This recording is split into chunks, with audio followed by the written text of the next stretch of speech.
aquí con ustedes acompañándoles nuevamente, muchas caras conocidas, otras que se van integrando. Somos la Pastoral Bíblica Claretiana de los Estados Unidos y Canadá, que ahora también estamos haciendo muchos proyectos en colaboración con todo el continente. Antes de que se me vayan y no sea que después ya no vayan a venir, tenemos muchos proyectos. Este es uno de ellos de formación. Tenemos otro que vamos a comenzar en marzo para la Semana Bíblica en relación a la pasión. Tenemos muy buenos expositores, de verdad, de primera. Bueno, viene otra vez Ariel Álvarez para que la gente que lo pidió. Después, en mayo, vamos a tener un congreso, un simposio sobre San José y la masculinidad. Saben que es el año de San José, entonces vamos a acercarnos al aspecto de su masculinidad. Vamos a ver qué se puede recuperar. También estoy poniendo esta semana con muchos expositores muy buenos. Estoy esperando todavía la confirmación de algunos. Bueno, tenemos también un curso que vamos a tener sobre ángeles y demonios en el Antiguo Testamento, en el Primer Testamento. Así que ahí están. Cuando vean que les mandamos la información, apúntense. Por ahí vamos a tener algunas modificaciones, pero le damos de antemano la bienvenida. Y como siempre, la idea de abrir este diálogo es con la finalidad de profundizar nuestro amor, y en este caso ofrecemos este cursito que tiene la intención de ser básico para acompañarnos durante este tiempo litúrgico en que estamos escuchando en nuestras liturgias el Evangelio de San Marcos. Así que para esta primera parte, la parte de introducción, las introducciones a veces suelen ser un poquito monótonas, pero esperemos que en la conversación podamos enriquecer.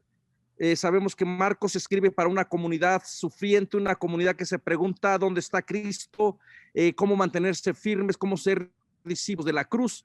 Así que bueno,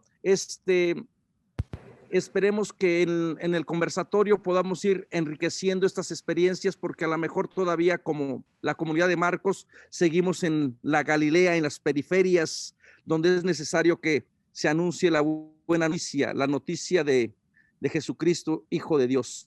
Y nos va a acompañar, nos va a ir guiando en esta primera semana nuestra hermana Martita Rodríguez. Ella pertenece a la escuela de Fresno, California, y bueno, sé que va a ser un trabajo excepcional, así que somos todo oído, Martita. Habla, señora, que tus siervos y siervas escuchan. Ahora sí, te damos la palabra. Bienvenida, Martita, y gracias por tu participación. Muchas gracias, padre. Como dice el padre, mi nombre es Marta Rodríguez Torres. Soy originaria de Irapuato, Guanajuato, México. Resido aquí en los Estados Unidos desde la edad de 5 años. Entonces, he vivido aquí casi, como quien dice, toda una vida en los Estados Unidos, pero nunca me olvido de mis raíces mexicanas, con mucho orgullo. Y también, gracias a Dios, hallé la escuela bíblica, porque siempre tuve mucho interés en saber, entender las Sagradas Escrituras, y desafortunadamente, donde yo vivía anteriormente, era en una ciudad pequeñita que se llama Newman, aquí en California, y muy aislados del centro diocesano, de todo lo que me podría haber ayudado. Entonces yo empecé a leer por mi parte, por mi cuenta propia. A veces iba y exigía al padre que nos diera alguna clasecita a los catequistas. He sido catequista más de 30 años. Entonces, esta noche espero no defraudarles. He tratado de preparar esta introducción del Evangelio de San Marcos para todos ustedes, y también Dios me ilumine, ¿verdad? Que me ayude a darles la información correcta. Y lo bueno es que aquí tenemos al profesor principal que me ha enseñado, y yo sé que si es necesario corregirme, adelante, por favor. Así es que ahorita les voy a compartir mi presentación. Como les digo, esta noche mi plan es darles una introducción breve, básica, sobre el Evangelio de San Marcos. Como ustedes sabrán, el Evangelio de San Marcos es uno de 4 evangelios. Es el primer evangelio escrito y por supuesto tiene muchas cosas especiales, ¿verdad? Para empezar, aquí les pongo una foto de un león con alas deteniendo las Sagradas Escrituras. Este es uno de los iconos que ustedes quizás en sus iglesias han visto, quizás en algún libro que han leído sobre el Evangelio de San Marcos, pero este icono representa a un rey, a un león que es rey. Precisamente anoche estaba todavía buscando y leyendo porque he visto muchas versiones de qué significa esto, pero para muchos de nosotros a veces nuestra iglesia está llena de íconos, de imágenes que tienen significado, sin embargo a veces no sabemos ni el por qué. El Evangelio de San Marcos, el autor siempre trata de enfatizar que Jesús es el Hijo de Dios. Sin embargo, Jesús, en sus propias palabras, siempre nos trata de decir que Él es el Hijo del Hombre. Entonces, quiero que ustedes tomen eso en cuenta desde este momento. En cuestión, vamos a hacer un repaso muy breve en cuestión del significado de la palabra evangelio, porque no sé qué tantos de ustedes ya tengan más conocimiento y quienes quizás van apenas empezando. La palabra evangelio significa buena nueva, la buena noticia que nos trae nuestro Señor Jesucristo. Y les puedo decir, en algún momento yo me acuerdo estar sentada en una misa donde uno de nuestros padres claretianos de aquí de la parroquia de Fresno, siempre cuando iba a leer el Evangelio, siempre decía las buenas nuevas según San Marcos. Y yo en ese momento todavía no sabía muy bien ni siquiera por qué decía buena nueva o las buenas nuevas. Entonces quiero enfatizar, la palabra evangelio, eso es lo que significa, y por primera vez en el Evangelio de San Marcos, así se empieza a referir a la palabra de nuestro Señor Jesucristo. Esta fue la primera composición de los evangelios. Según la tradición, el Evangelio de San Marcos fue escrito dentro de los años 68 a 70, y ahora no les quiero decir, no necesariamente he leído libros donde dice del 65 al 75, pero en lo que el Padre Manuel nos ha dado, es más o menos las fechas en que la tradición, como decimos, según la tradición, esto es lo que dice. Para algunos de ustedes que quizás han viajado anteriormente a Tierra Santa o algún otro lugar, muchas veces los que nos dan los tours nos dicen según la tradición, porque en realidad no podemos decir con una gran exactitud, fue en este año, en este mes, en este día. Entonces, a base de las tradiciones verbales que hemos compartido, esto es lo que los años aproximados, y después de San Marcos fue que se escribieron las composiciones de los evangelios de Mateo y Lucas. El orden dentro de la Biblia no tiene nada que ver con el orden cronológico. Si abren su Biblia o si la tienen a la mano, van a siempre hallar que el primer evangelio es el de Mateo y luego sigue San Marcos. Entonces, a veces al principio yo decía, quizás están puestas en el orden en que fueron escritas, y no es así. Así es que es algo para que ustedes consideren. Ahora, ¿quién es Marcos? ¿Qué sabemos de él? ¿Qué sabemos del Evangelio? Esta imagen que les comparto es una pintura muy hermosa donde se representa a San Marcos escribiendo todo lo que San Pedro le enseñó. Se dice y se cree que quizás fue San Pedro el que le compartió esta información. Y aún así, una vez más decimos, la tradición nos dice que quizás fue escrito durante la vida de Pedro o quizás un poco después de su muerte. A base de las informaciones de otros escritores, otros historiadores, se cree que este evangelio fue escrito en el tiempo de Nerón, el emperador romano. Nerón en sí es un emperador cuya vida fue muy interesante. Les quiero exhortar, cuando tengan ustedes un tiempecito, aparte de leer la Biblia, lean un poquito la historia de estos tiempos. Nerón en sí fue, de verdad, su vida fue una de intriga, de muerte, de que para tener el poder mataron y se deshicieron de uno y de otro, hasta punto que se dice Nerón mandó matar a su propia madre. Así es que de verdad, si estos fueron los tiempos en que San Marcos vivió, no fueron tiempos fáciles. También Marcos era judío romano, entonces la tradición nos señala que el Evangelio de San Marcos probablemente fue escrito en Roma. Fue allí donde se compuso esta obra. También lo sabemos por medio de los términos que usa dentro del Evangelio.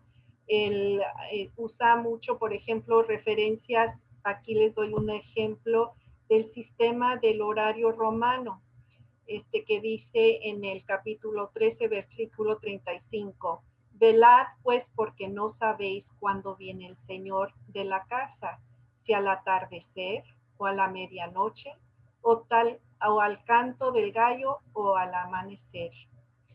Estas palabras nos dan a saber en la manera que en la cultura romana llevaba tiempo.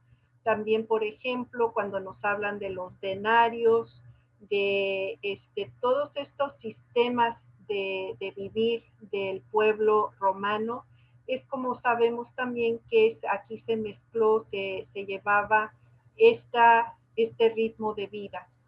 Así es que a veces uno dice, ¿cómo sabrán? Y les doy un por ejemplo, aquí en los Estados Unidos, la hora de comer es casi siempre al mediodía, las 12 en punto, todo el mundo en las oficinas a salir a comer, y aquí en media hora nos va bien, ya si nos dan una hora de comida, pues ya nos fue hasta mejor.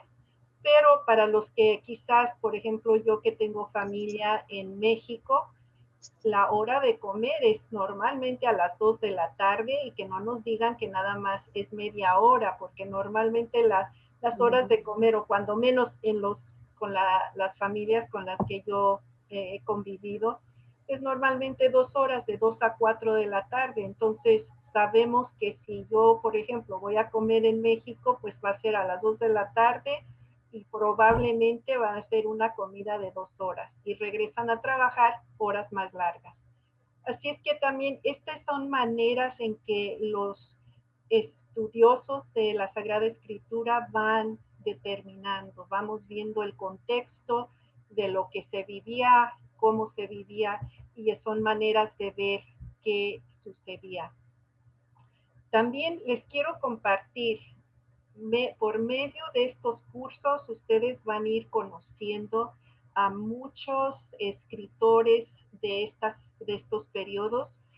Uno de ellos en común, por ejemplo, es Papias de Hierápolis, que escribió y confirmó la existencia del Evangelio de Marcos, y es de los primeros dentro de este periodo que afirma la existencia de este Evangelio y de Marcos.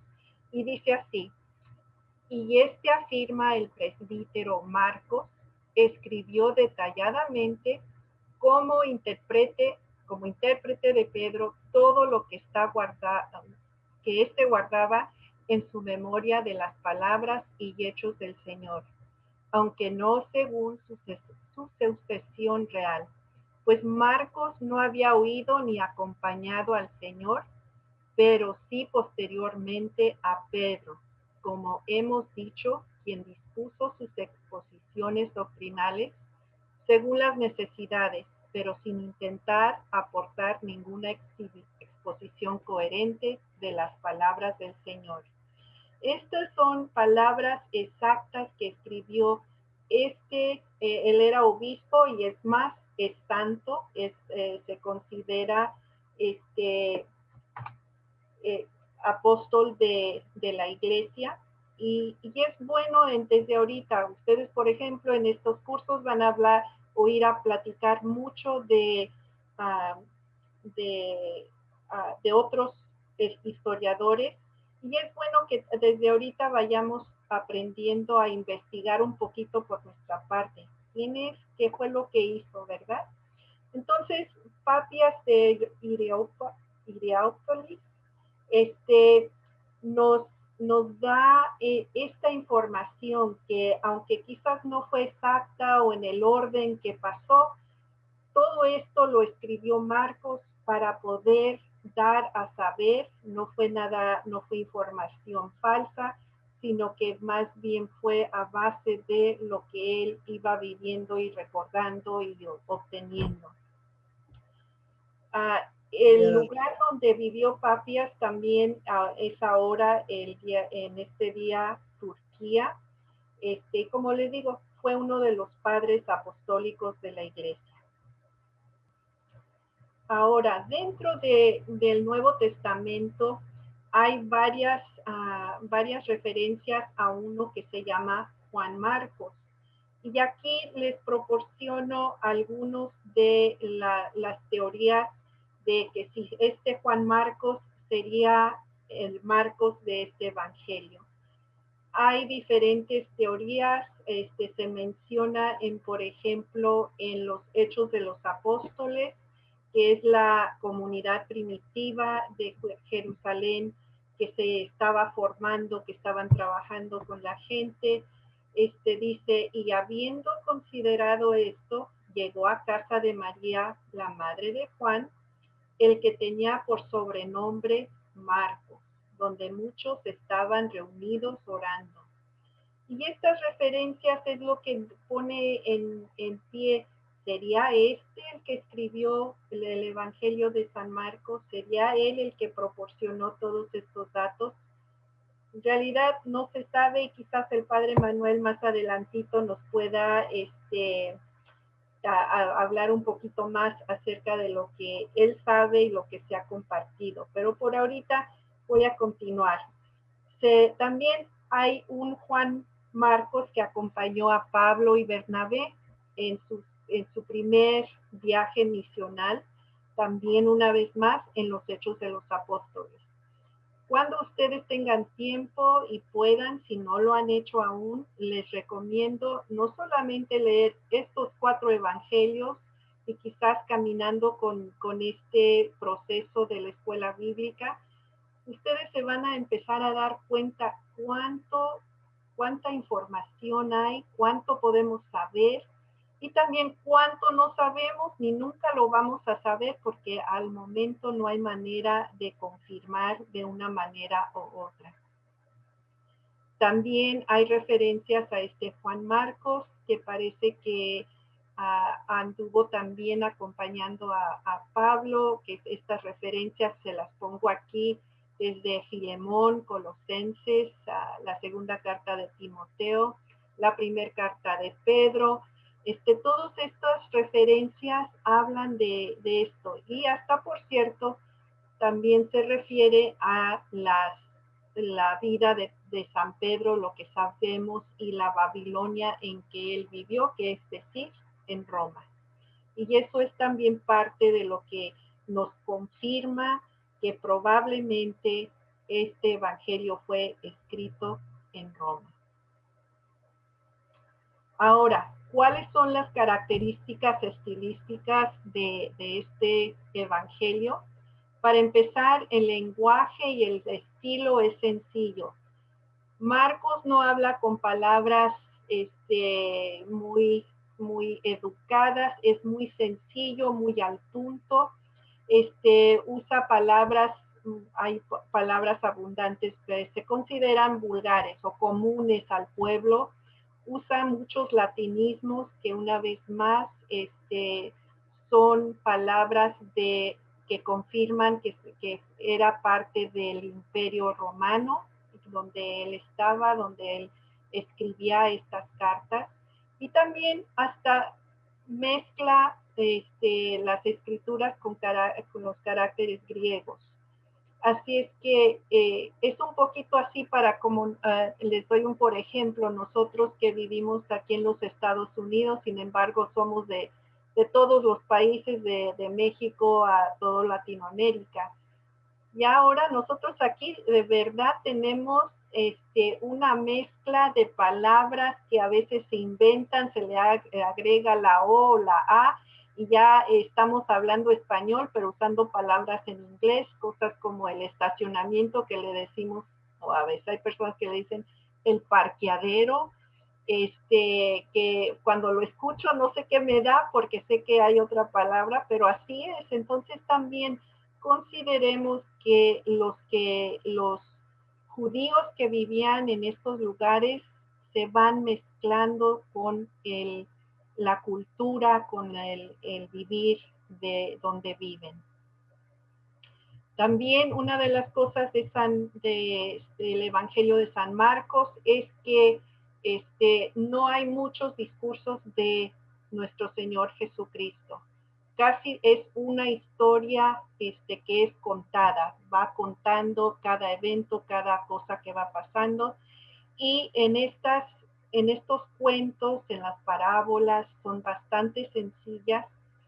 Las ideas teológicas dentro del Evangelio de San Marcos tienen varias características. Entre ellas, una de ellas son los contrastes.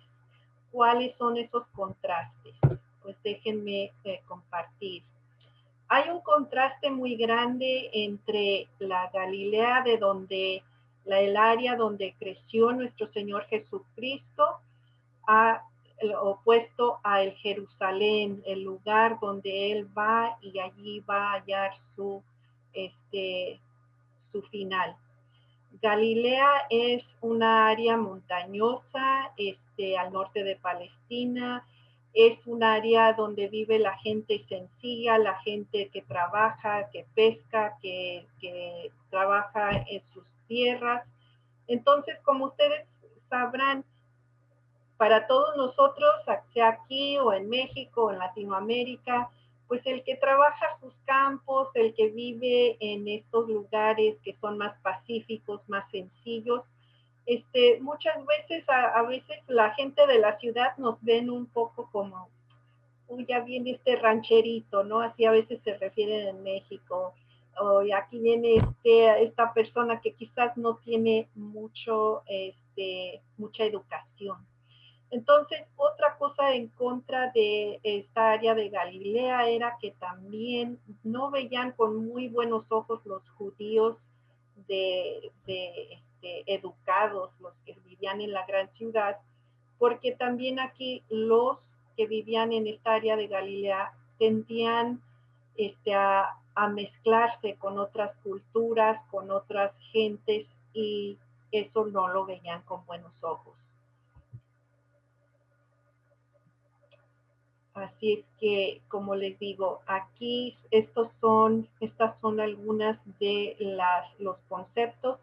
En esta primera parte del Evangelio, desde el capítulo 1 al capítulo 9, es donde se desarrolla la vida de nuestro Señor Jesucristo, es donde Él empieza a actuar. Y esto es lo que van a estar viendo durante todo el proceso de la lectura y las próximas clases, es que Jesús siempre está actuando, está trabajando, no está sentado nada más pensando, hoy qué voy a hacer. No, una de las cosas que este evangelio nos enseña es que siempre hay algo pasando, siempre hay acción. También aquí es donde también nuestro Señor va a encontrar no solamente a sus seguidores, también va a ir formando una nueva familia, una familia que lo acompañan en su ministerio. Y también, por supuesto, también va a haber algunas complicaciones y conflictos que va a encontrar, pero desde el principio vamos a ver a un pueblo, seguidores de Jesús, que están todos activos, todos trabajando.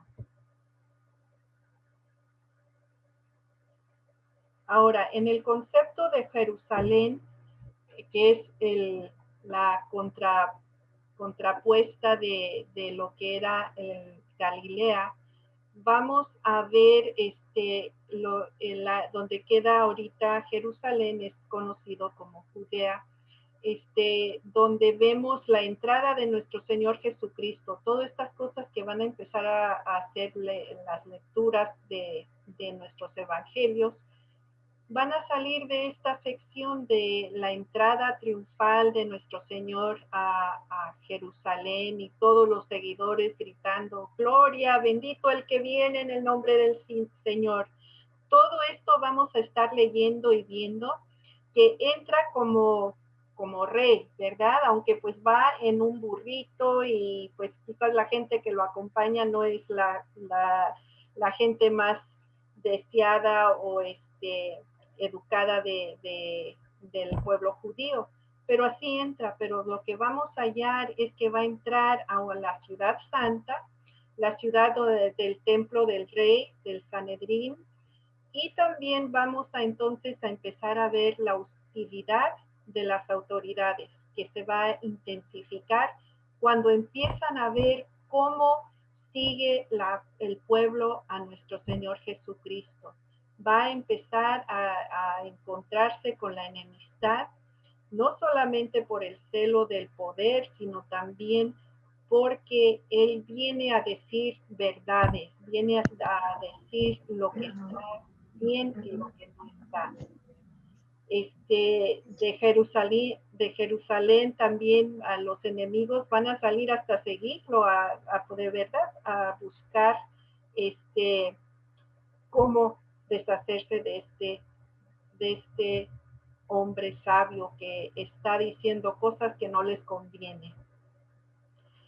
La controversia sobre la autoridad de Jesús y la parábola sobre los viñadores homicidas es uno de las parábolas más significativas en cuestión del punto de conflicto, porque se asemeja ese dueño de de la viña, que nos está mandando, cada vez nos manda profetas, nos manda personas a decir, cambien su camino, volteen y vean y busquen a Dios, y hasta manda a su hijo, su único hijo, que es el hijo nuestro Señor Jesucristo, y sin embargo, el pueblo no escucha, ¿verdad?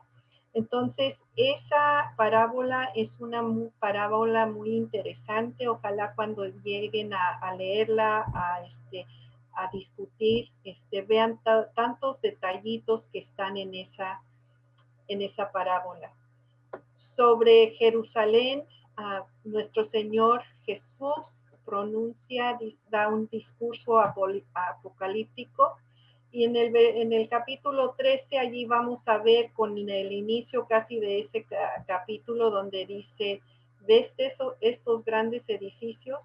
Pues no va a quedar de ellos ni una piedra sobre otra. Todo será destruido. Y aquí es cuando él empieza a hablar de que él va a reconstruir en 3 días.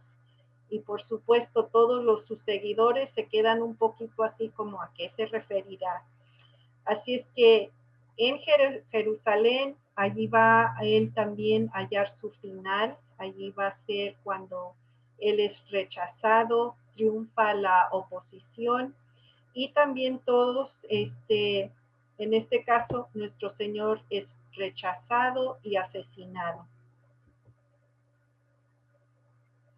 Ahora, voy a pasar a lo que es la importancia de la teológica de la pasión. Hay un teólogo alemán que se llama Martín Cales, que escribió El supuesto Jesús histórico. Y él dice que los evangelios son historias de la pasión con una introducción detallada. O sea que todos cuentan esta historia de la pasión, pero cada uno tiene su introducción. En esta, en particular, en el Evangelio de San Marcos, inicia con Juan el Bautista. No habla nada de la niñez de nuestro Señor Jesucristo, no habla de dónde nació, que a dónde fue su madre y su padre adoptivo, nada de eso. Entra directamente a la información de Juan el Bautista. Así es que cada uno de los evangelios tiene una entrada, una historia que contar, pero todos empiezan en diferentes puntos. Y así es como empieza el Evangelio de San Marcos. También en la pasión se escuchan repetidas condenas a muerte, sentenciadas por las autoridades judías.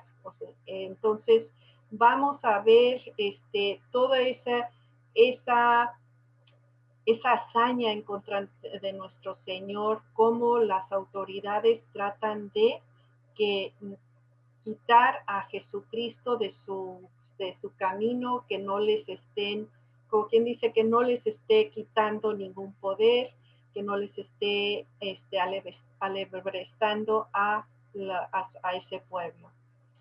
Dentro también de estos anuncios, hay 3 anuncios o 3 enseñanzas de Jesús, de su pasión, que mantienen temáticamente unida la parte central del Evangelio y que se fortalecen mediante los dichos.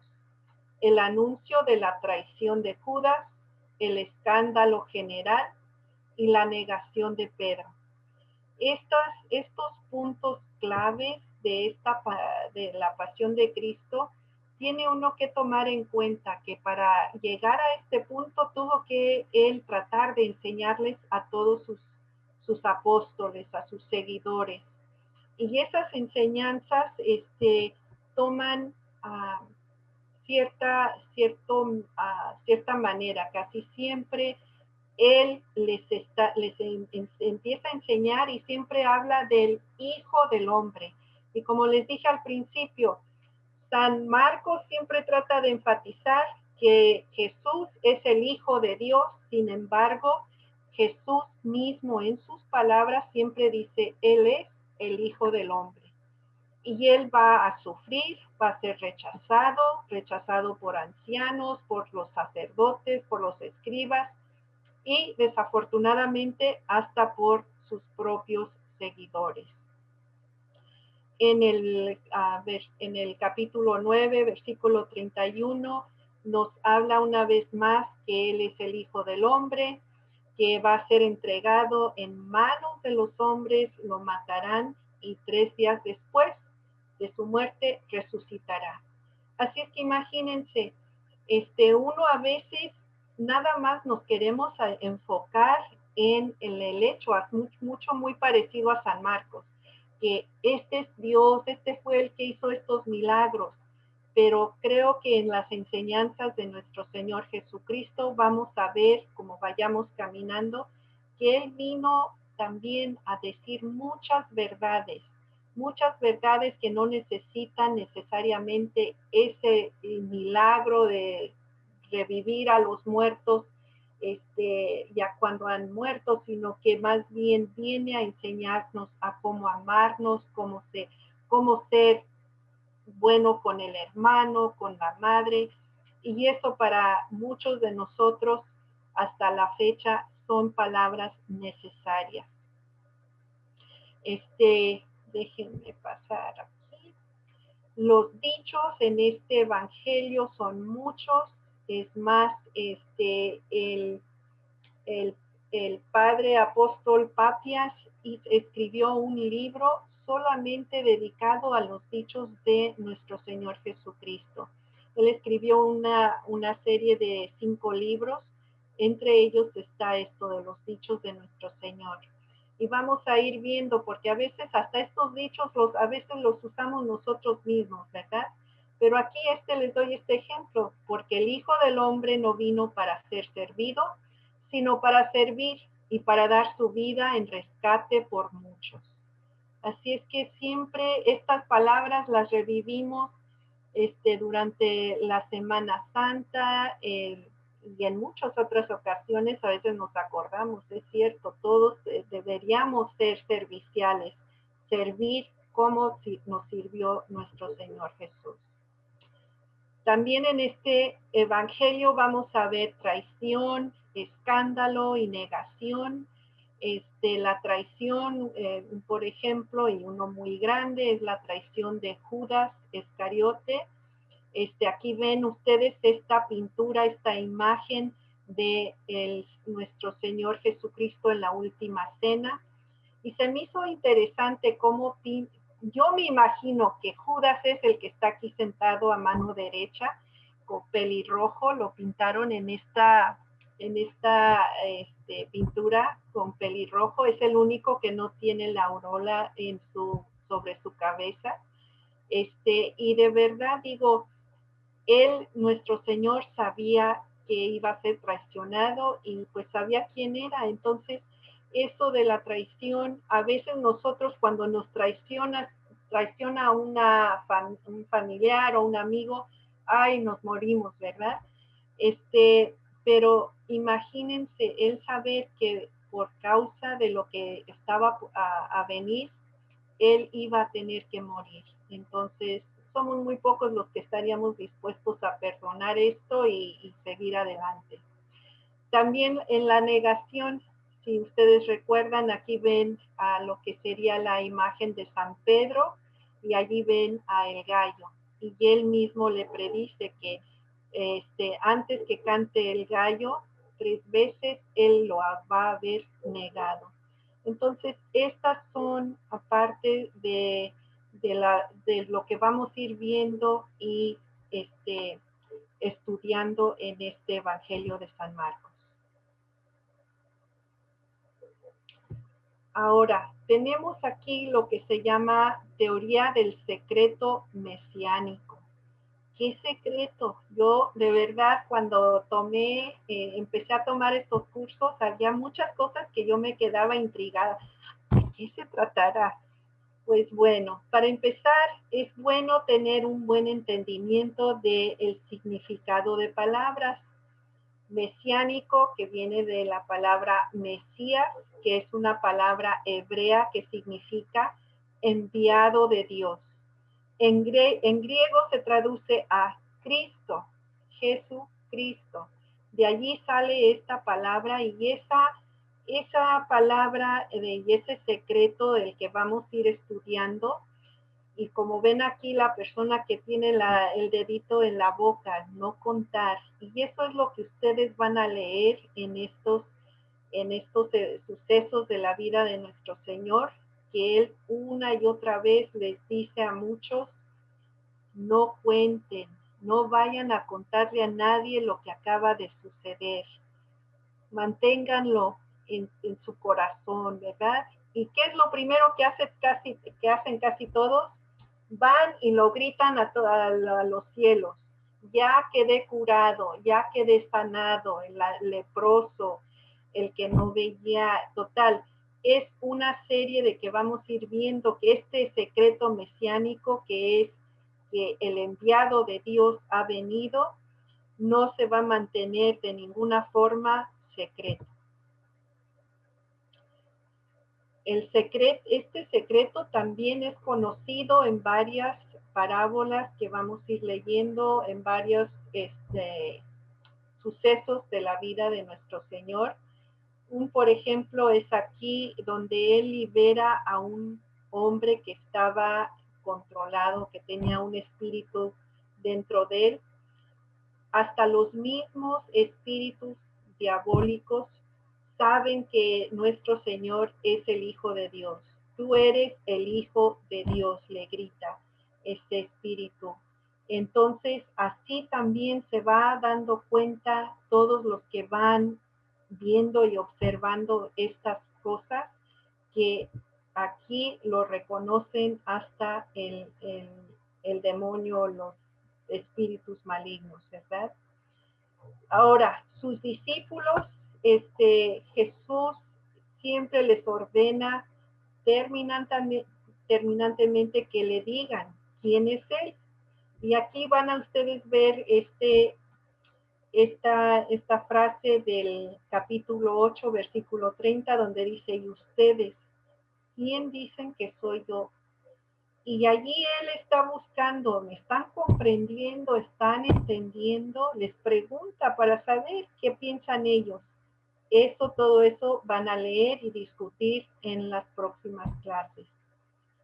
También la habilidad de nuestro Señor de curar, curó a leprosos. Aquí ven ustedes esta pintura, esta imagen de la niña que ya había muerto, y allí ven a su padre y su madre, que son los únicos a los que permite nuestro Señor entrar a ver la sanación, que la vuelve Él a la vida, y ella se para y ya quedó otra vez, volvió a la vida. Entonces, aquí les doy ciertas referencias de esos eventos, aquí los capítulos y versículos donde van a hallar más. Pero recuerden, nuestro Señor tenía esa capacidad, era parte de ese secreto mesiánico que nos daba a saber que no era cualquier hombre, era un hombre que, como lo describe San Marcos, el Hijo de Dios. También les quiero compartir un poquito acerca de la incomprensión o la incredulidad de los discípulos. Estos son los hombres que caminaron con Él, que lo fueron conociendo, y sin embargo, hubo una profunda incomprensión desde el principio hasta el fin, hasta el momento en que nuestro Señor está aprendido y lo matan. Muchos de los discípulos de Él, de sus apóstoles, no entendían. Y en una y otra vez, en varias escenas, ustedes van a ir leyendo cómo es que no comprendían, y ahí mismo dice, y ellos no entendían, ellos no comprendían. Entonces, les voy a decir, esa incomprensión y esa incredulidad sigue hasta el día de hoy. A veces leemos la Sagrada Escritura y decimos, no estoy segura qué me dice. Y a veces hasta cuando nos ayudan a tratar de entender, es que también a veces no ponemos mucha atención, no cambiamos. Y eso es parte de lo que San Marcos nos está recalcando. Aquí viene el Hijo de Dios, cambiemos nuestros caminos, seamos mejores personas, vivamos mejor, y sin embargo, como que a veces es difícil. Hay un llamado que Jesús hace a sus apóstoles, y en ello Él los lleva a los 12, a los que Él escoge, y los envía, los prepara, y dice aquí, casi como a medio párrafo, dice, y para enviarlos a predicar con el poder de expulsar a los demonios, así instituyó a los 12. Para los que ustedes sean nuevos en este caminar, a veces uno dice, bueno, ¿dónde dice cuáles son los 12? ¿Cuáles son sus nombres? Aquí les estoy dando la escritura donde nos da a saber quiénes fueron esos 12 que Él escogió. Y como dice aquí, también parte de ese mensaje mesiánico, parte de ese reino de Dios, les da ese regalo, el de poder ellos salir y poder expulsar, poder sanar, que también lo van a ir viendo cuando vayan leyendo Hechos de los Apóstoles. Pero de verdad, uno a veces siente ese llamado, y igual que algunos, especialmente si uno va leyendo en el Antiguo Testamento, los profetas también cuando son llamados, todos buscamos una excusa, un por qué quizás no podemos, pero aquí Jesús es muy cuidadoso, escoge a estos 12 hombres. Ahora, en este misterio del reino de Dios y el haber escogido, también los envía a que salgan, ¿verdad? A que salgan de dos en dos a dar su, su prédica, a poder buscar a más gente que también sea salvada por medio de nuestro Señor. Y aquí dice en el Evangelio de San Marcos, el capítulo 6, versículo 7, dice, en aquel tiempo llamó Jesús a los 12 y comenzó a enviarlos de dos en dos, dándoles poder sobre los espíritus inmundos. Allí una vez más nos da a saber que Él tiene esa confianza en ellos, a pesar de saber que no completamente lo entienden, que todo lo que les enseñó, quizás no todo lo entendieron. Y eso también aplica a nosotros. Hasta este día de hoy nosotros tenemos que ser esos enviados, esos discípulos. No va a ser por medio de mi palabra solamente o su palabra de ustedes, sino que siempre va a ser lo que Dios quiera de nosotros y que nos esté dando, nos vaya Él guiando.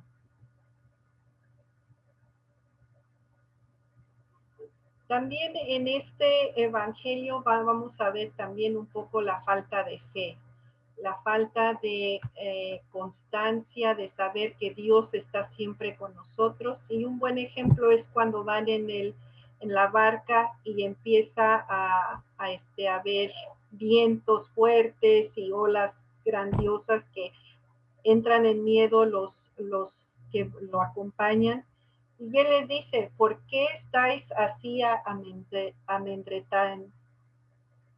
amedrentados? ¿Cómo? ¿No tenéis fe? Entonces, aquí también vamos a ver esto, no solamente una vez, sino varias. También existe la incomprensión, el no acompañar, la falta de solidaridad. Aquí vemos esta imagen donde Jesús en el huerto de Getsemaní va a prepararse, a estar en oración y les pide a todos, manténganse despiertos y también estén en oración. Y cuando regresa después de un rato, los halla todos dormidos. Y dice uno a veces, ay, ¿cómo pudieron dormirse? Pues déjenme decirles, me ha tocado, yo caminé muchos años con un grupo de oración en mi otra parroquia de donde vine, y para la fiesta de Pentecostés, en la vigilia, el padre a veces nos pedía que todos los que pudieran se mantuvieran en oración hasta siquiera la medianoche, no era de sol a sol, no, siquiera hasta la medianoche. Yo nunca había ido, pero dije, yo quiero ir, yo sé que sí puedo. Pues no pude. De verdad, mantenerse uno en oración continua, completa, con el corazón de verdad comprometido, no es tan fácil como a veces uno puede creer. Entonces, yo comprendo a esos apóstoles, pero también comprendo que si ellos fueron los que acompañaron a Jesús, ¿qué entonces podemos esperar aquí de nosotros, que ya 2000 años después vamos en este caminar? Así es que no es imposible, pero sí les voy a decir, no es fácil. Una vez más, las enseñanzas de las parábolas de San Marcos se tienen que también tomar en consideración. Hay un discurso doble. Él habla en parábolas para los de afuera, para la gente la aglomeración que se les va acercando. Sin embargo, a sus discípulos en privado les va él explicando con más detalle acerca del misterio del reino. Aquí les doy esta cita bíblica de Marcos 4, donde dice, y les anunciaba la palabra con muchas parábolas como estas, según podían entenderle. No les hablaba sin parábolas, pero a sus discípulos se lo explicaba todo en privado. Entonces quiero que cuando ustedes vayan leyendo, vayan viendo cómo él habla al pueblo en general, pero después hace siempre referencia a qué es lo que hace él en privado con sus apóstoles, con sus seguidores. Ahora, por último, vamos a hablar un poquito de la tradición del manuscrita. ¿Cómo es que sabemos todas estas cosas? ¿Cómo sabemos que es real? ¿Cuándo fue escrito? ¿Cuándo no fue escrito? Para empezar, quiero decirles que tanto hay un manuscrito en el Vaticano y hay un manuscrito sinaítico, que fue escrito alrededor del siglo IV. En el Vaticano tienen pedacitos de manuscritos escritos todavía antes de este siglo que han ido estudiado, los tienen pues en un lugar muy seguro, los estudian, pero estos manuscritos, el más completo que se ha hallado fue escrito en el siglo IV, aproximadamente en el siglo IV. Y aquí les pongo este pedacito de manuscrito. Ahora, como les digo, cuando estaba preparando para esta clase, me puse a ver qué es lo que se ha escrito últimamente. Y muy interesante, hallaron un pedacito del manuscrito o de las Sagradas Escrituras de San Marcos, apenas ahora hace como, me parece que el artículo fue escrito en el 2015 y 3 años antes fue que se descubrió en una de las criptas donde hallaron una momia egipcia. Y lo que pasó fue que hicieron la máscara reciclando un manuscrito de San Marcos para hacer la forma de la máscara. Esto fue al momento y se cree que es el manuscrito más antiguo verificado dentro del mundo bíblico. Así es que cuando a veces uno dice, bueno, esto fue escrito hace tantos años, ¿qué más puede haber? Nunca sabemos, porque en cada lugar, en cada área donde estos escritos existieron, aún no se sabe qué hallazgo pueden tener. Así es que estos a mí se me hizo de verdad muy, muy interesante. Entonces, como les digo, hay dos documentos, hay varios que tienen aún más, más tiempo, pero no están completos. Así es que también ustedes, como vayan estudiando, a veces uno se enfoca mucho en estos detallitos, pero también les voy a decir, también a veces estos detallitos son los que nos ayudan a tener mejor comprensión y a veces también hayan más información que quizás lo que se ha agregado, y por ejemplo, aquí en San Marcos, la mayor parte de los hallazgos del Evangelio de San Marcos terminan en el capítulo 16, versículo 9. Ya 8, de 9 al 20, se cree que esto fue agregado mucho después de cuando fue escrito originalmente el Evangelio de San Marcos. Se sabe por el estilo de la escritura, se sabe porque varias copias que se han hallado no tienen más información. Entonces aquí se queda esa pregunta o esa interrogativa.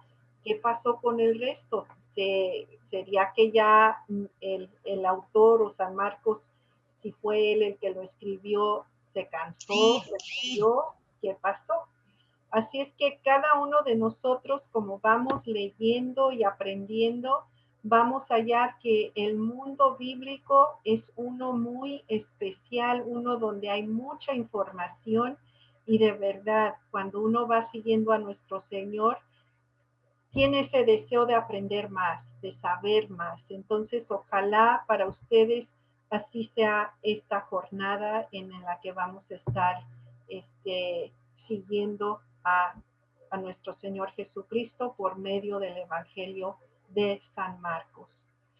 Una vez más, aquí yo creo me fui más adelantado de mi presentación. Como les digo, San Marcos termina en las varias obras que han hallado en el capítulo 16, versículo 8, y ya después en otros manuscritos escritos mucho después se agrega hasta el versículo 20.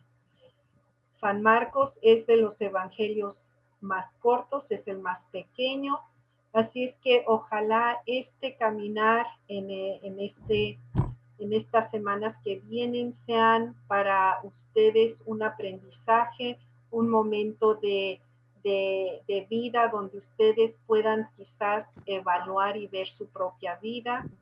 Y en particular les doy gracias a ustedes y también a San Marcos, que para los que quizás quieran acordar a este evangelista, a este gran seguidor de nuestro Señor, el día de su fiesta es el 25 de abril, discípulo de San Pedro y mártir.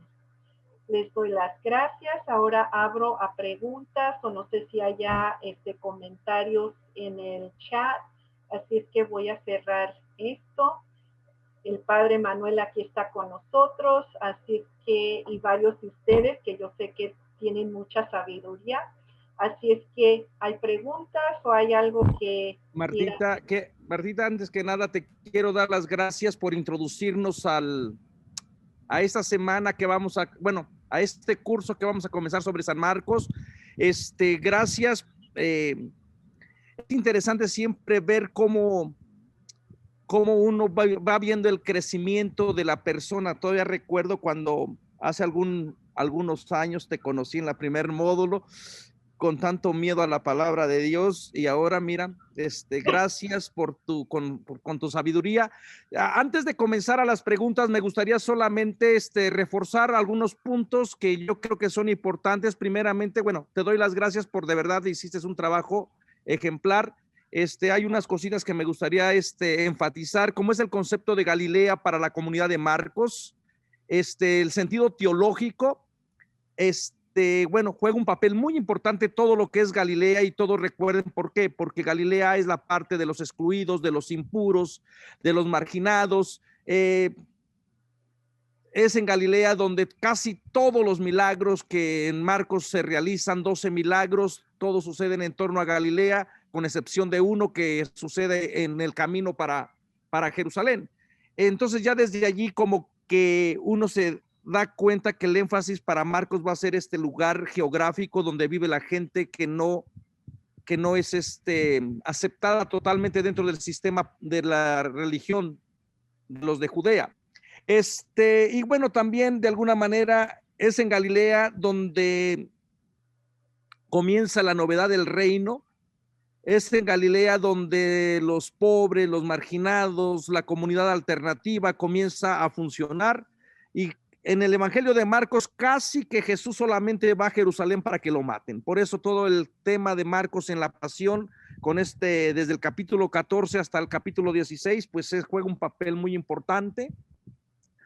Y también, bueno, por tradición se cree que Marcos escribió en la comunidad de Roma. Esa es la tradición, la idea más aceptada, el pensamiento que más de las personas lo aceptan, ¿verdad? Pero también hay otros lugares que se están peleando el lugar de la comunidad de Marcos, como es la de Alejandría,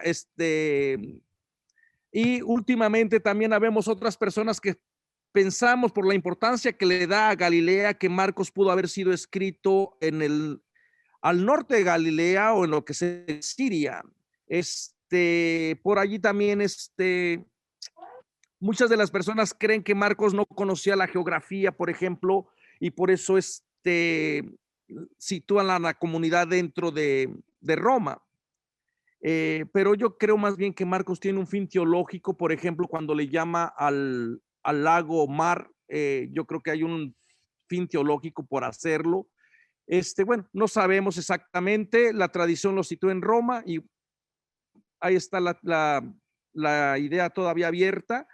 Otra cuestión nada más de Mesías, Mesías significa ungido, ungido, y también esta palabrita va por ahí a aparecer muy particular dentro de la teología de Marcos. Todo el aspecto de la pasión de Jesús casi que va para la comunidad de Marcos es abrazar a un Cristo crucificado, pero también después resucitado. Bueno, el papel de los discípulos que fracasan totalmente. No es fácil ser discípulo de Jesús en Marcos y todos fracasan, con excepción, claro, de algunas mujeres que le siguen desde Galilea, están frente lo ven morir. Pero vamos a tratar de estos temas del discipulado en Marcos. Yo voy a tratar estos temas del discipulado en Marcos más adelante.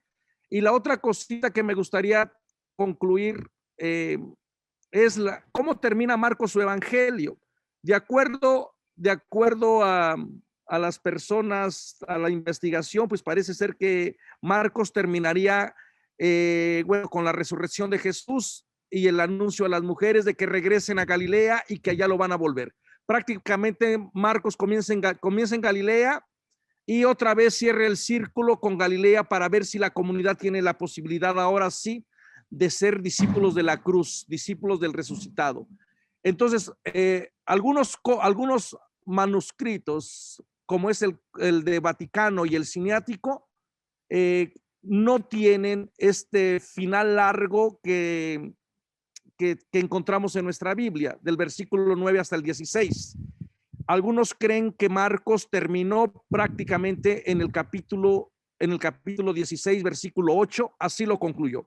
Otros afirman que no, otros afirman que el otro final largo del versículo 9 al 16 es realmente de Marcos. En mi opinión, no creo que sea de Marcos. El lenguaje, como decía Martita, es totalmente diferente. Y bueno, allí vuelve a introducir a las mujeres y por cierto, en este evangelio María Magdalena ni es prostituta, ni está endemoniada, ni es pecadora arrepentida. Pero ya en el final largo, ahí sí se nos dice que de María Magdalena, de la que habían expulsado a los 7 demonios. Entonces, como que tiene otra mano. Muy probable sea la mano de Lucas, porque se va muy en la línea de la manera en que describe a María Magdalena. Así que este es un evangelio fascinante porque desde el principio te trae la buena noticia para la gente excluida, para la gente que sueña con una comunidad alternativa. Pero claro, esa buena noticia puede ser mala noticia para los del poder, para los que controlan todo y de alguna manera también este evangelio nos retaría a centrarnos, a ir a la periferia, a ir al margen con todo lo que está hablando el Papa.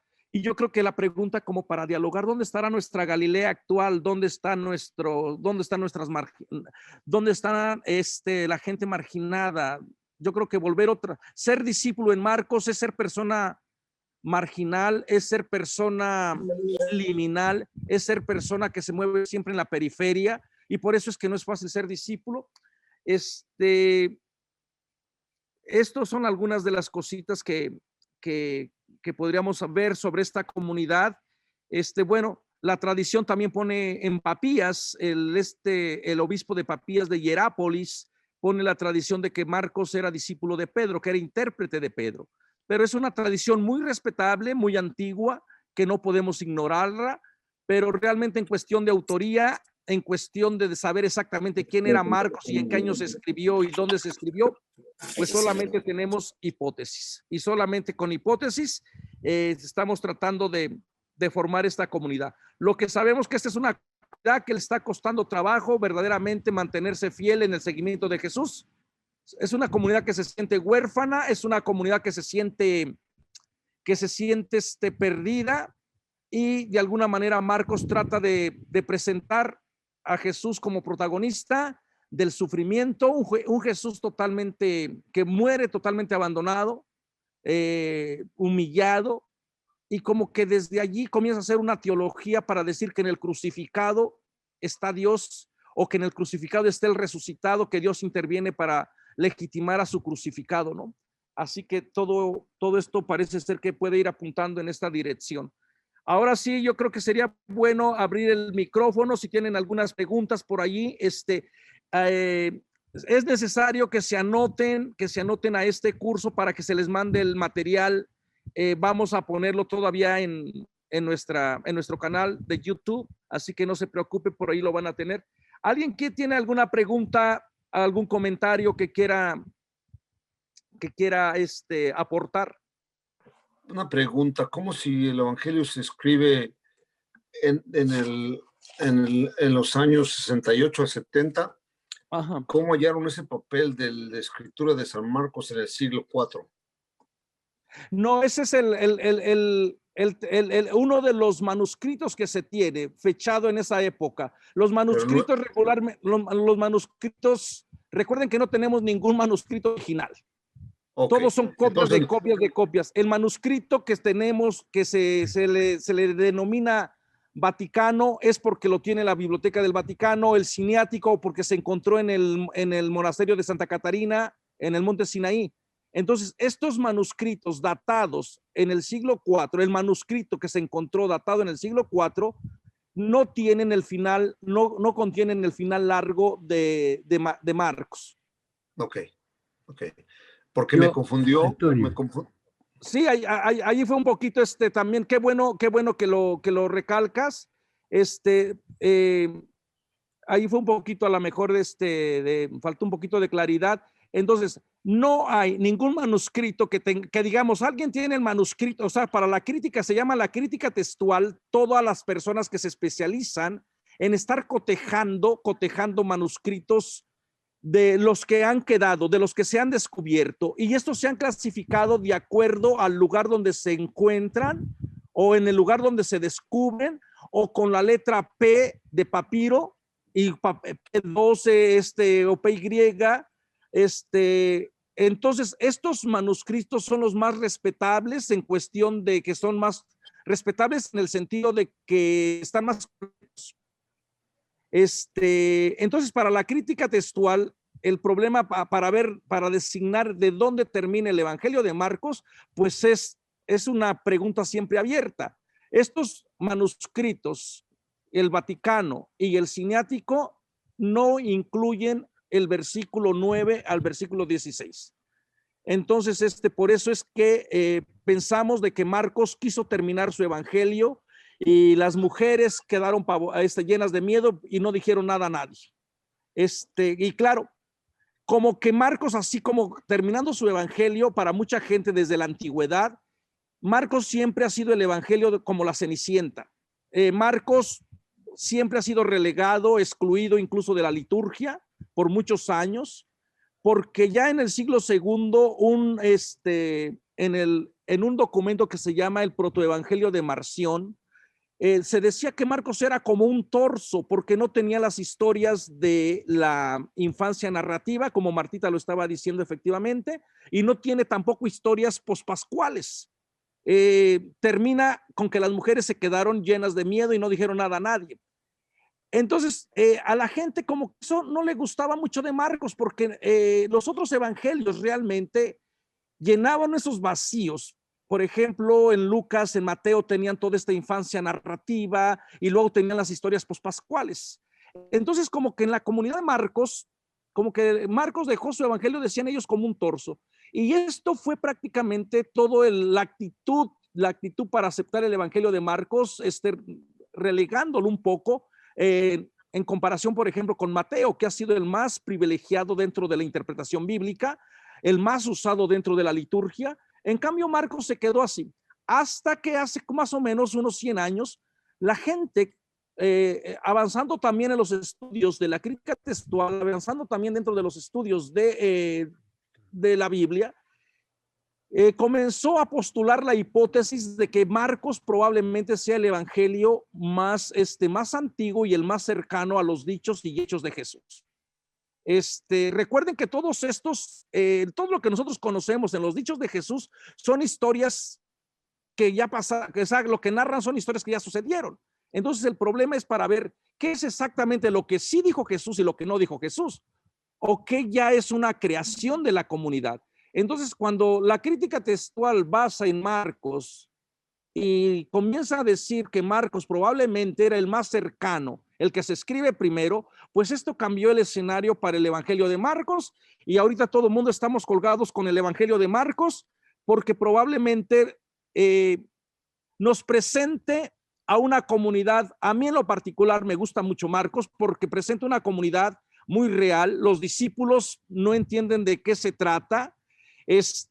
No romantiza nada la relación con Jesús. Es bastante escandaloso la actitud de los discípulos en el Evangelio de Marcos. Por eso Mateo y Lucas después van a suavizar la relación. Aquí los discípulos no tienen fe. En Mateo va a decir, bueno, tienen un poquito de fe. Ya para purificarles, ¿no? Para quitarles el mal nombre. Entonces, esto es lo que ahora se ha llegado a descubrir, y les vuelvo y les comento, todo esto es una hipótesis, que sea la hipótesis que la inmensa mayoría acepta, pero sigue siendo hipótesis, porque recuerden que nos separan 2000 y tantos años del evento. Entonces, para poder realmente tenerla, cuando digo hipótesis, no quiero, ¿cómo les dijera? No quiero restarle valor a todo el trabajo que está detrás. Cuando estamos hablando desde un punto de vista histórico, estamos entendiendo el evento histórico, no entiendo historia, que necesitas tener fuentes, que necesitas tener documentos que avalen lo que tú estás tratando de decir. Y con el Evangelio de Marcos, como todos los evangelios, lo único que tenemos son manuscritos, pedacitos de manuscritos por allí, a veces otros más completos, pero no tenemos todo. A veces la gente piensa que hay como un evangelio, una Biblia, que de ahí se sacaron las copias. No, eso no es cierto. Tenemos manuscritos dispersos, y bueno, a la hora de cotejarlos, a la hora de ver cómo los manuscritos, a veces, por ejemplo, hay algunos que sí incluyen el final de Marcos, hasta el capítulo 16, versículo 16, pero otros no. Entonces, esto es lo que podemos estar afirmando, ¿no? Y la inmensa mayoría sí cree que Marcos escribiría en el 65 antes del 70. Marcos parece ser que es la opinión más acertada. La comunidad de Marcos está muriendo, los testigos oculares, los que convivieron con Jesús, los que caminaron con Jesús, los que vieron a Jesús, están muriendo, y a la gente le entra una angustia, cómo conservar los dichos, la memoria. También les tocan vivir años muy turbulentos, le toca vivir prácticamente ya está el asedio para la destrucción, para el control de todo Palestina, están las tropas, y ya hay se puede ver a Marcos en el capítulo 13 cuando empieza a hacer su discurso de los que están en la ciudad, salgan de ella, los que están en el campo no vuelvan a la ciudad. Parece ser que está reflejando toda esta problemática interna de los romanos que van a aplacar a toda la guerrilla palestina. Bueno, ustedes saben que el templo se destruye en el año 70, eso sí es histórico, tenemos otras fuentes que lo confirman, y Marcos parece ser que no conoce todavía la destrucción del templo. Por allí hay una indicación en el capítulo 13 también, donde dice que cuando vean en lo alto la abominación, parece ser que se refiere a la estatua que se puso en el templo de Calígula. Entonces, pero todavía no es la destrucción total del templo. Entonces, sí sabemos que Marcos escribe antes de la destrucción del templo, exactamente para decirles, lo escribió en el 68, en el verano, en el invierno, imposible de saberlo.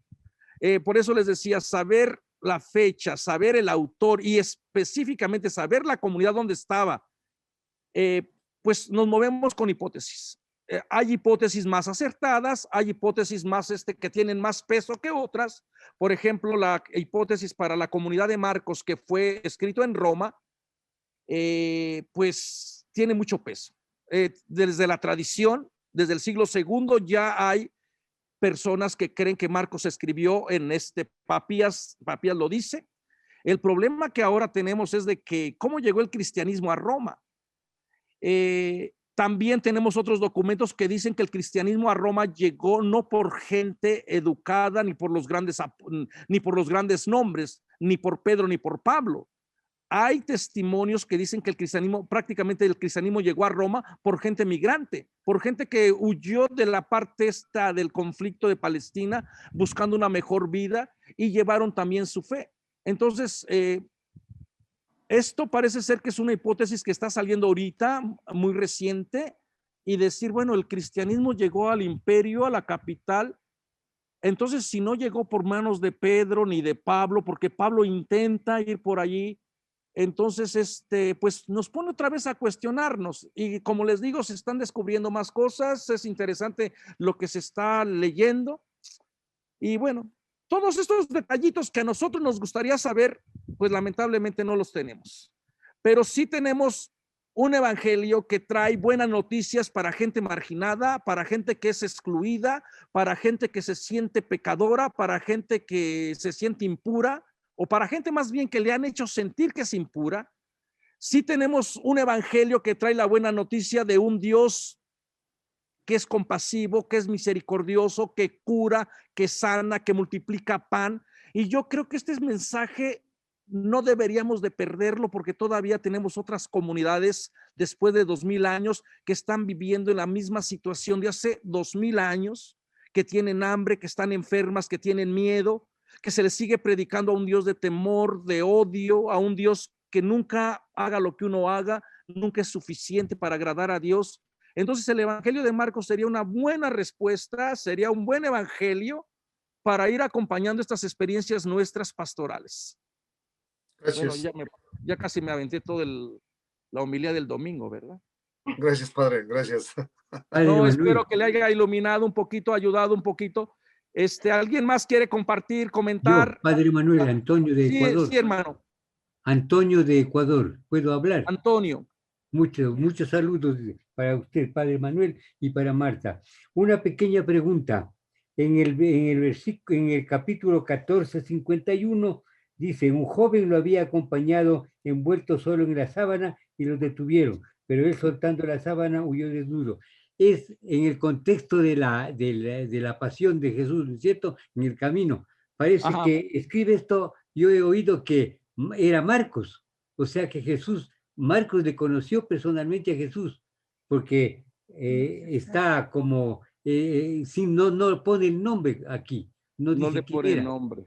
Bueno, mire, no le quiero revelar un misterio, pero yo al escribir un artículo justamente a eso que salió en Concilium, en la revista de Concilium, ¿quién era este joven que corre desnudo?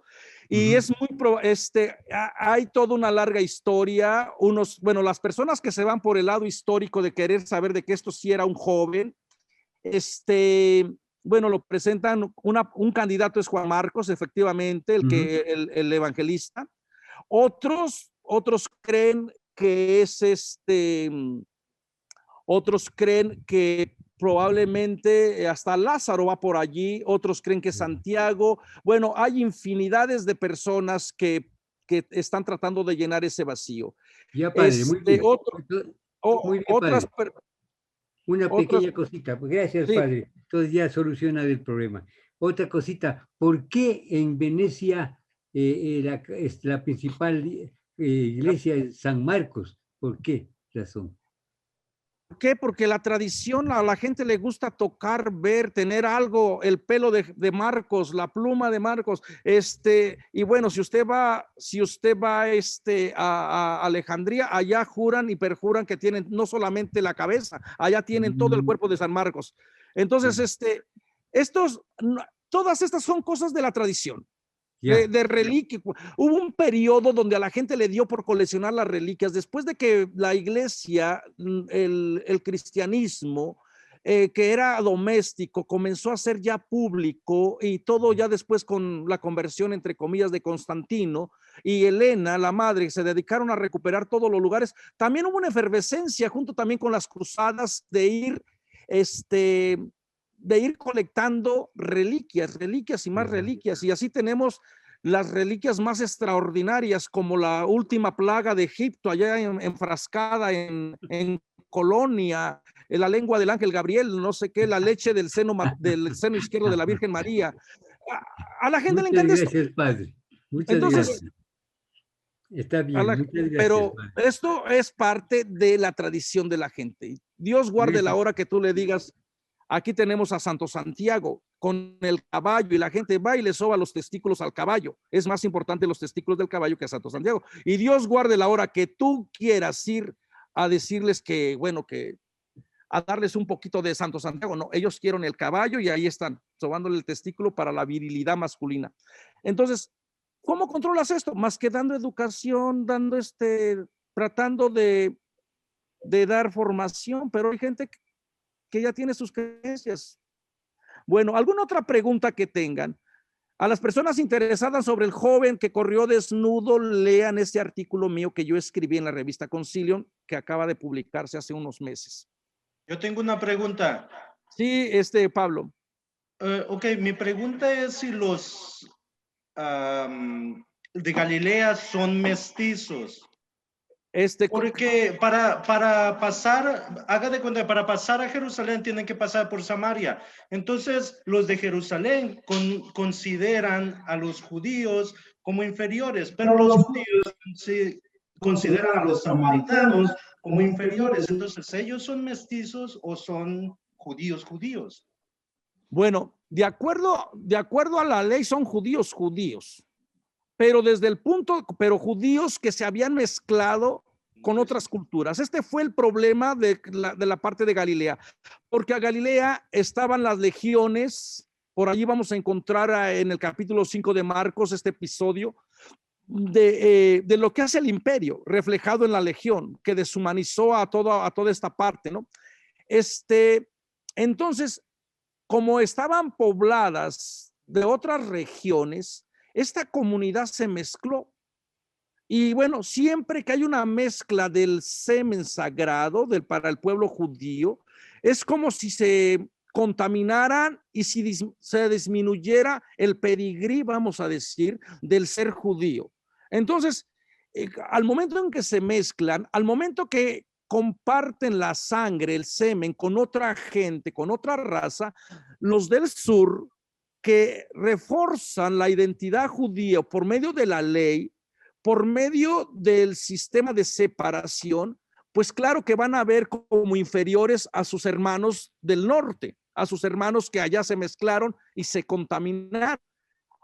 Y bueno, llama también la atención cómo Samaria está también allí pegada y claro, los del norte, si tendrían que escoger entre los samaritanos y sus hermanos de los que se contaminaron, los judíos del sur seguramente van a escoger a los galileos a los judíos del norte, porque con los samaritanos hay toda una historia de enemistad, ¿no? Entonces, para que vean cómo hay diferentes grados de discriminación, ¿no? A estos judíos galileos los discriminaban los del sur por no haber podido cumplir todas las expectativas de las leyes, por estar en contacto con gente gentil, por haberse casado, pero muy probablemente ellos que eran discriminados discriminarían a otras personas. Y esto lo podemos observar, por ejemplo, porque Galilea también, el lago de Galilea también sirve como frontera geográfica. Esto se observa en el Evangelio como el grupo que Jesús formó para que estuvieran con él. Esto lo vamos a ver más adelante, el discipulado en Marcos.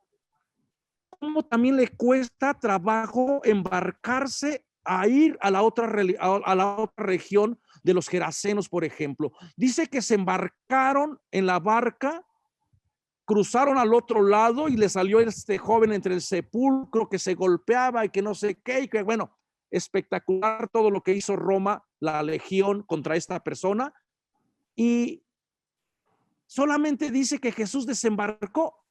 Es curioso que el Evangelio no diga que los discípulos desembarcaron. Esto prueba que muy probablemente a la comunidad de Galilea le está costando también trabajo entender que la buena noticia no solamente solamente es para ellos que han sido excluidos, sino también para otros pueblos que han sido excluidos. Entonces, como que el lago de Galilea, que funciona como frontera para dividir al que es pueblo del que no es pueblo, uno pensaría que ya después que tú que has sido excluido sintieras más, fueras más empático, fueras más compasivo, pero resulta que no. Y, por ejemplo, también, quizás por esta idea, Marcos tiene 2 multiplicaciones de panes. No le basta una. Marcos tiene 2 multiplicaciones de panes. Una multiplicación de panes la presenta en la parte de Galilea y la otra en el pueblo pagano. ¿Con qué finalidad? Probablemente para demostrar al Dios que provee, al Dios que ya no tiene frontera, al Dios que cuida de un lado y cuida del otro. Pero claro, para la comunidad de Marcos, los de Galilea, pues también sienten esas tensiones, ¿no? Y yo creo, hermanos y hermanas, que esas tensiones dentro de los grupos minoritarios todavía siguen hasta el día de hoy. Uno lucha porque el grupo al cual uno cree que es discriminado sea visible. Por ejemplo, las mujeres luchan porque, claro, efectivamente tienen razón, para que no se les minimalice o no se les haga invisible. Pero dentro también de las mujeres va a haber... Alguien tiene el eco por allí. Dentro de los grupos también minoritarios van a excluir a otros grupos. No todo mundo experimenta la misma exclusión, ¿verdad? La mujer es excluida por ser mujer, pero si es negra ya tiene otra exclusión. Si es lesbiana ya tiene otra exclusión. Y aparte, si es indígena ya tiene otra exclusión. Van en exclusión, en exclusión, en exclusión. Y yo creo que lo que tendríamos que hacer es aprender de Jesús, de que cruza de una frontera, cruza de la otra, no solamente fronteras geográficas, sino también fronteras psicológicas, ¿no? Y esta es la maravilla del Evangelio de Marcos, a un Jesús enamorado por anunciar la buena noticia, que no tiene tiempo ni para comer, que crea una comunidad alternativa, que crea una familia ya no de sangre, y que bueno, que va a cuestionar el sentido de pureza de la ley. Así que esto es lo que fascina de este Evangelio, ¿no? Padre, habla Silvia, buenas tardes. Hola. ¿Puedo hacer una pregunta? Claro que sí. Comentario, ¿usted considera o nos podría dar un poquito más de información?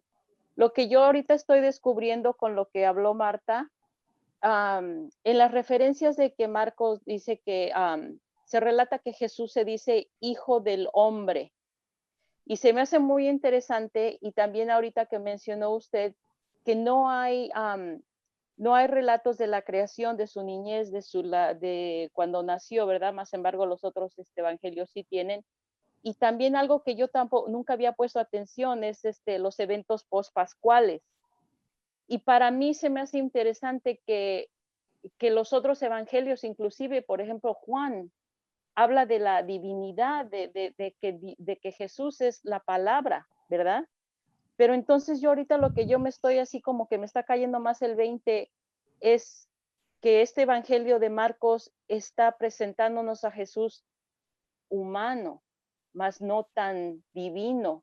O no sé si yo esté un poquito ya brincándome más a estar comparando los evangelios, que no los tengo leídos así de decir, oh sí, en este mencionan esto, en esto mencionan lo otro. Pero aquí ya me estoy dando cuenta, a mí me abrió los ojos. Ya, no hay eventos pospascuales después de la resurrección. Y eso a mí entonces me hace pensar que estamos hablando más del lado humano de Jesucristo, más no como lo pinta Juan, esta grandiosidad divina.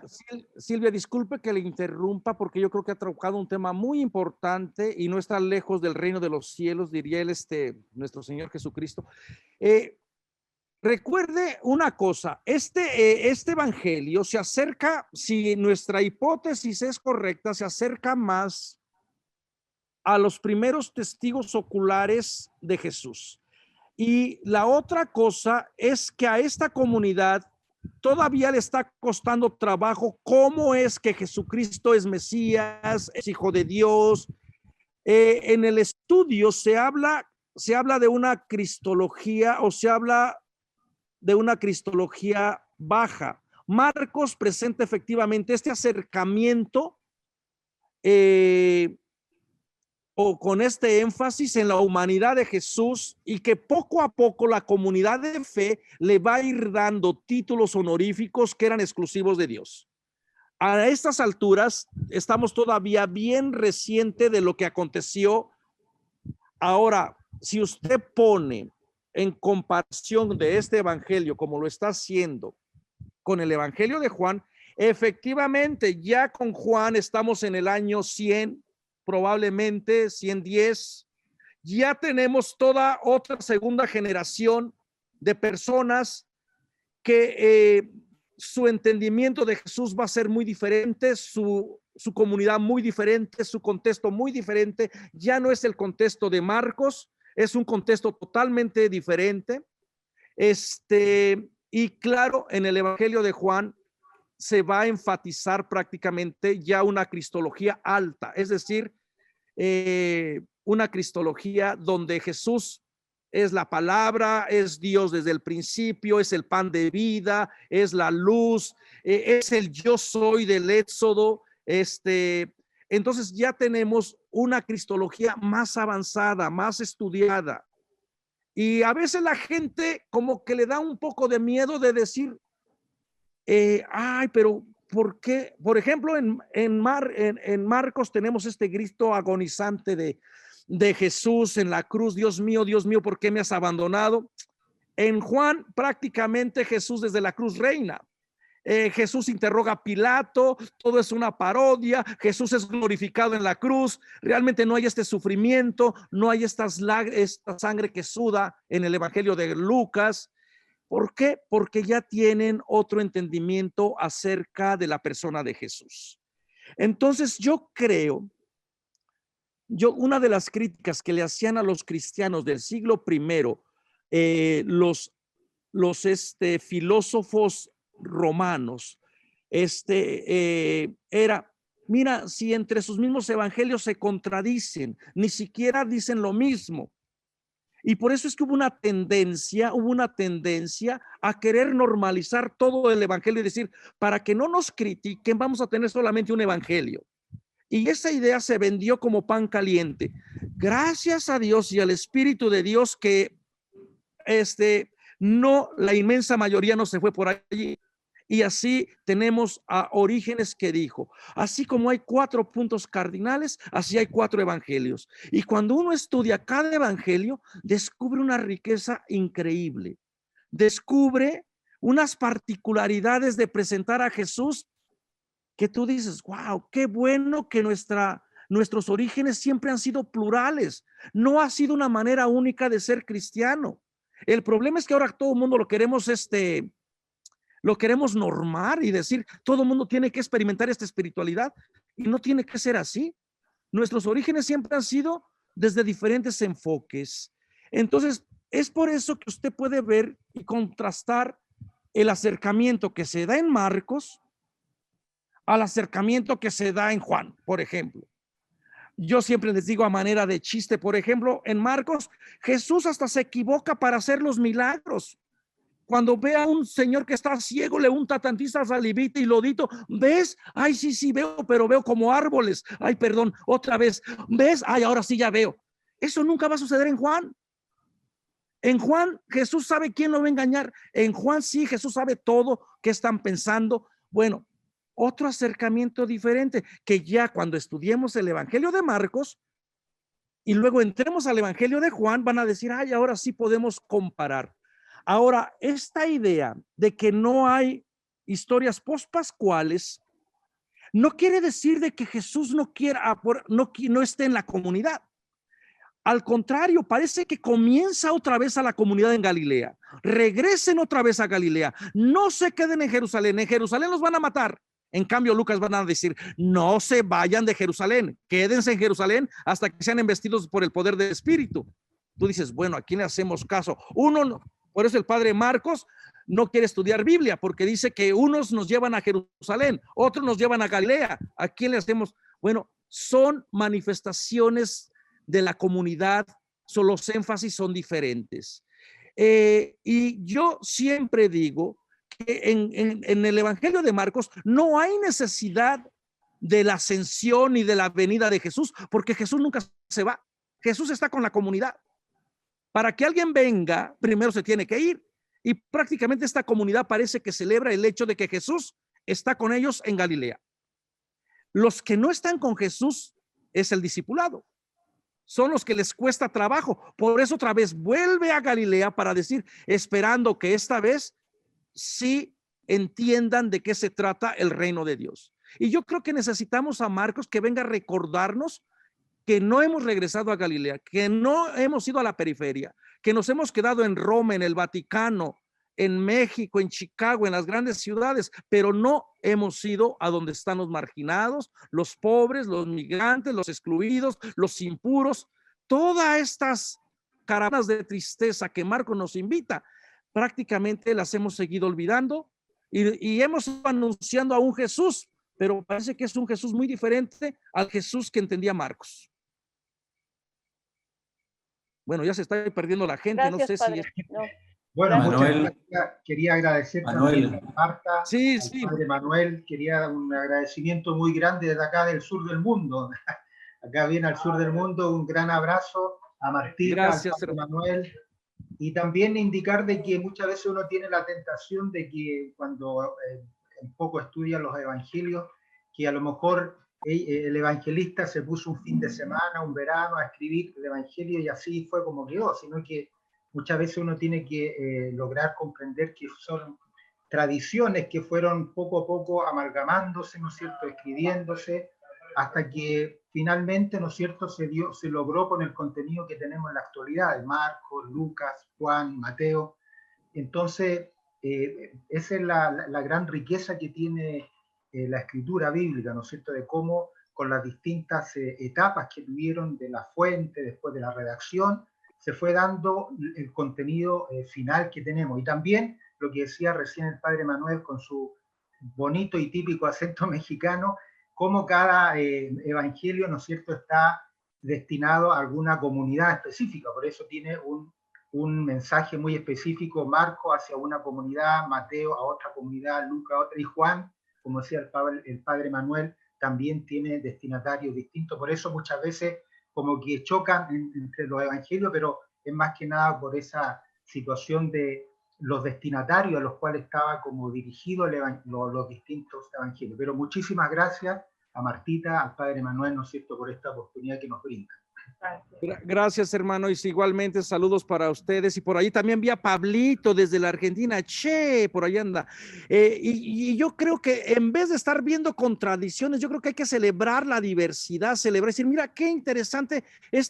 Bueno, cuando ustedes estudian el Evangelio de Juan, es increíble, es una belleza simbólica, todo está, bueno, y también la manera en que trata a las mujeres. 4 mujeres aparecen en el Evangelio de Juan y las 4 son portadoras de luz, son vidas, son misioneras. Y claro, también allí podremos ir especulando. La figura de Pedro en el Evangelio de Juan se queda un poquito opacada, especialmente por la doña María Magdalena. ¿Por qué? Porque a lo mejor tiene otra tradición, tiene otros problemas esa comunidad.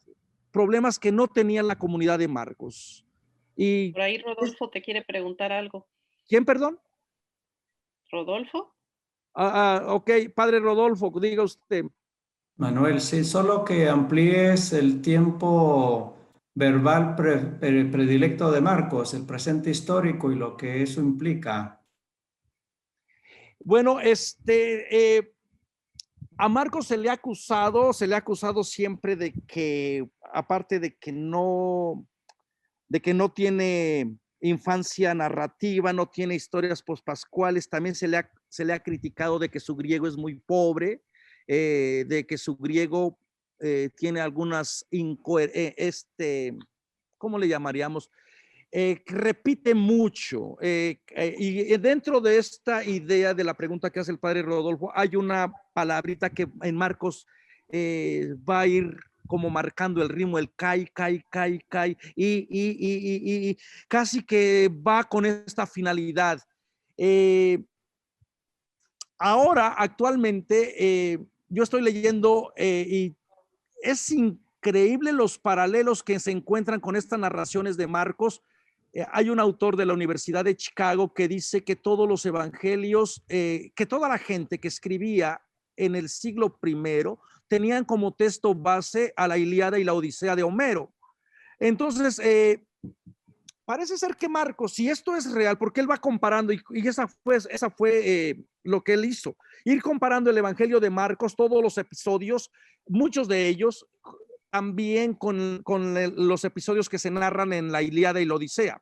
Entonces, esto por lo menos, si esta hipótesis es correcta, de que todos los que escribían en el siglo I aprendían a escribir o a imitar a la comedia o a los clásicos, en este caso a la Ilíada y la Odisea, entonces Marcos también sería una persona educada, una persona que tenía una formación también sólida. Claro, es cierto que el griego de Marcos no es el mismo del griego de Lucas, pero yo creo que aquí va más con un sentido teológico. Es la inminencia del reino que no puede esperar, y por eso ustedes artísticamente Marcos, desde el primer versículo, comienzo de la buena nueva de Jesucristo, hijo de Dios. Algunos manuscritos le aumentan hijo de Dios. Desde allí ya te dio prácticamente todo el resumen de todo el evangelio. Jesús es hijo de Dios. Después viene otra vez a aseguración en el capítulo 8. ¿Quién dice la gente que soy yo? ¿Quién dice la gente que es el hijo del hombre? Bueno, después con el centurión, verdaderamente era el hijo de Dios.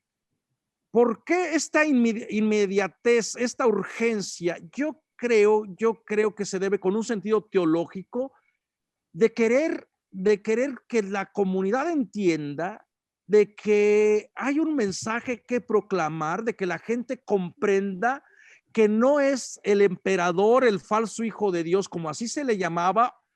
Y entonces, en este sentido, Marcos estaría escribiendo un evangelio contra el evangelio del César.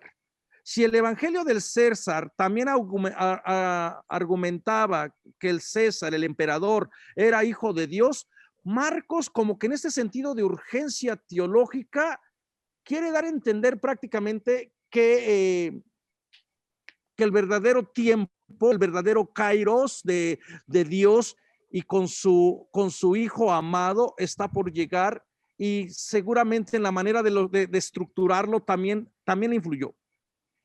Yo también creo que es algo también interesante en cuestión de cómo Marcos utiliza su lenguaje, y a veces cuando utiliza las palabras que vienen del arameo, son en situaciones bastante íntimas, en el caso de la niñita que estaba enferma, que tenía 12 años, de la Talita Kumi,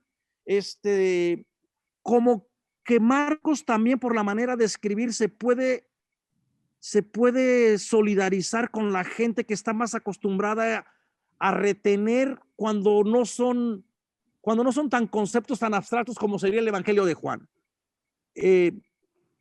¿Cabrá la posibilidad también que Marcos lo hizo con un fin pastoral, catequético? También hay personas que argumentan que todos los evangelios, especialmente el Evangelio de Marcos, no fue pensado o no fue escrito para ser leído o proclamado, sino que fue escrito para ser actuado. Porque posiblemente la inmensa mayoría de la gente no sabría leer ni escribir. Este es un dato que es bastante cercano a la realidad. Entonces, pero la gente puede escuchar, la gente puede ver. ¿Sería esta la manera entonces de escribir de su evangelio, de solidarizarse con esta gente? También iría por allí la misma línea posiblemente de Mateo en los secretos del reino, que se revela a la gente sencilla. Pero sí, Marcos tiene esta finalidad, tiene esta manera peculiar de escribir, muy probablemente con fines teológicos. No sé si... Manuel, muy sí. Buenas noches. Bueno, no sé, estoy tratando hace rato de formular la pregunta. La pregunta va si Marcos escribe desde lo marginal, desde para gente excluida, es la interpretación que se nos ha dado. La pregunta es, ¿no haremos una interpretación errada, leer a Marco desde Jerusalén y no desde Galilea? No sé si la pregunta me la comprendes. O ponerla así también. ¿Cómo leer a Marcos desde Jerusalén o desde el poder, no desde la realidad en que fue escrito? No sé si me explico. O sea, proponer leer a Marcos desde el centro. Sí, desde la ciudad y no desde donde fue escrito. ¿No será una mala interpretación que hacemos leyéndolo así? Bueno, lo que pasa es que, mira, aquí ya entraríamos en cuestión de interpretación y de hermenéutica. Marcos, cuando termina de leer su evangelio, él muere como autor y de tal manera que solo queda su obra, queda su evangelio. Y este evangelio, pues el autor ya no tiene dominio sobre lo que escribió. Él muere como autor y se queda abierto, el texto se queda abierto a nosotros. Aquí es nuestro prejuicio de decir, a nosotros nos gusta o nos acercamos a leer el evangelio de Marcos desde este enfoque, desde el enfoque de Galilea, desde la periferia, y hacemos la comparación entre el papel que juega Galilea y el papel que juega Jerusalén en el evangelio de Marcos. Pero yo creo que habrá otras personas que digan, bueno, a lo mejor a mí no me interesa leerlo tanto desde esa experiencia. Yo me voy a enfatizar más bien en el Cristo sufriente, en el Cristo que tiene una experiencia también de salvación para la gente de Jerusalén.